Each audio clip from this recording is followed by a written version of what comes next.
Hello everybody. Today's video is a bit unusual. A little while ago, Superfly Fat Guy 859 did a video taking us on a tour of his old neighbourhood, and I thought I'd like to do something similar. And then I thought the way to do it would be to have a look at a particular area where I live at the end of my street. And what it is a public park, and a section of the park, the land is going to be redeveloped. It was given to the city many years ago under a covenant which said that it was given to the city in perpetuity, but on the condition that it was only ever used for public benefit with public access. There used to be a special needs school on the site.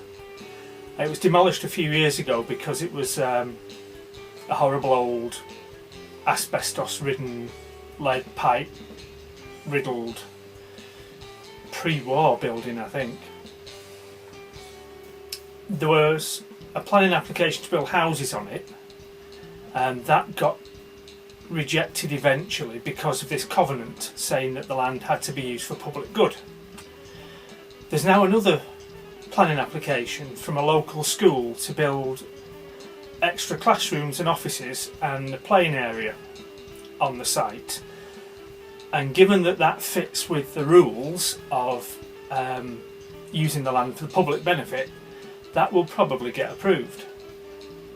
So sometime over the coming year, I think this area at the end of my street is going to change dramatically. So I wanted to do a bit of a video for my benefit as a record of what it looks like now, and also, as I say, as a bit of response to Superfly Fat Guy 859 to show him a little bit of my hood. We're going to start off with some pictures taken from a television programme. If you watch decorating programmes in the UK, the current series, the Interior Decorating Challenge, one of the episodes was a few houses on the street where I live. So start off with a few images from that, then we'll have a look at the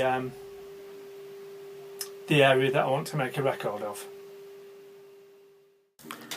So these are the pictures from the recent television programme, just to give you an idea of what the area is like. A few shots of the street I live on and adjacent streets. That's looking down one direction towards the main road, but then if you look to the other direction, there's the open space at the end, and in that gap there's a rather magnificent Swedish white beam, which you can see there in its full summer glory, and that's one of the trees that's going to be preserved if the school gets built, and quite right too, I think.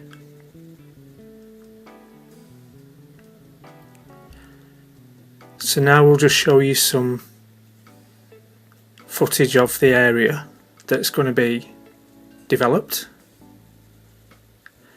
That wall and railings is from the old school, with the old school gates. And as you can see inside the wall, there's still a lot of tarmac and concrete from when the school was there, but the scrub is encroaching. I think a couple of those big conifers are going to be taken out, and this end of the site is going to be a tennis court. That's the boundary at one edge, and then as we look along past the conifers, the other edge boundary is just out of sight behind that large conifer and the scrub.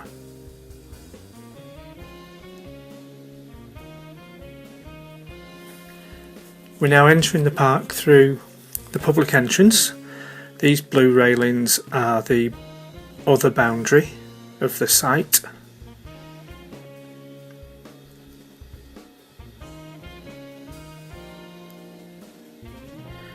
all along the railings there's normally quite a lot of shrubbery, laurels and buddleia and forsythia. They've all been cut back, but by the summer, if the development hasn't started, they'll be higher than the railings again. Council seems to like laurel bushes.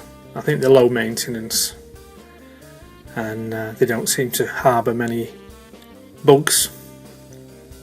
There you can see all the sort of hedge line cut low. So as we move along the path, along the boundary of the development site, look back towards the houses, and then into the park proper.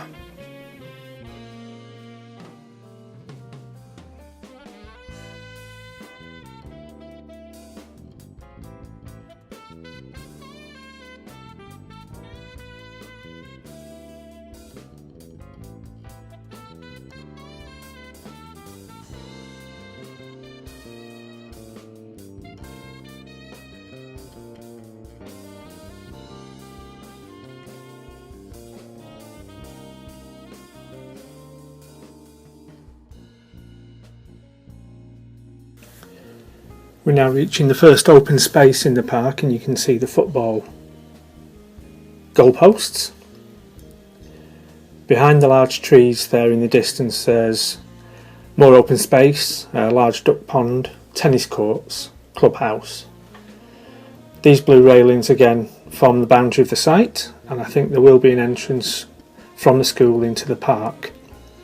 And here we finish with the architect's impression of the building.